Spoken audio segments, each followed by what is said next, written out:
Recent గా ఈ యొక్క సోషల్ మీడియాలో చూసినప్పుడు ఒక స్త్రీ, కొత్తగా మ్యారేజ్ అయినటువంటి ఒక స్త్రీ, వారిద్దరు మ్యారేజ్ చేసుకుని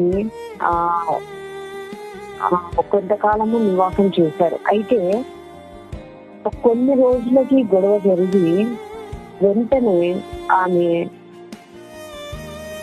ఆత్మహత్య చేసుకుంది.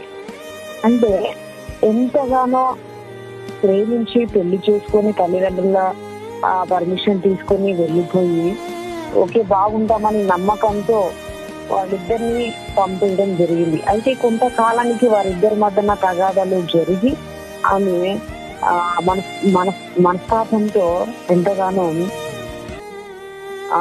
ఇంకా ఉరి వేసుకొని చనిపోయింది. అంటే ఎందుకు ఒక సెకండ్ ఆలోచిస్తే, ఒక నిమిషం ఆలోచిస్తే ఇది తప్ప కరెక్టా, ఇది రాంగా, ఇది చేయొచ్చా అనే ఆలోచన కలిగి ఉండాలి ఒక స్త్రీ. అంటే యెహోవాయందు భయభక్తులు కలిగిన స్త్రీ అయితే ఇలా ఆలోచించారు. ఓకే, జీవితంలో ఎన్నో స్ట్రగుల్స్, ఎన్నో ఒడిదుడుకులు ఎన్నో వస్తాయి, కానీ రాబో కాలం విషయం ఇక్కడ వాక్యం చదివిస్తుంది. రాబో కాలం విషయంలో నిర్భయంగా ఉంటుంది, ధైర్యంగా ఉంటుంది. ఏ సమస్య వచ్చినా ఏది వచ్చినా ఓకే నా దేవుడు ఉన్నాడు, ఏదైనా జరగని.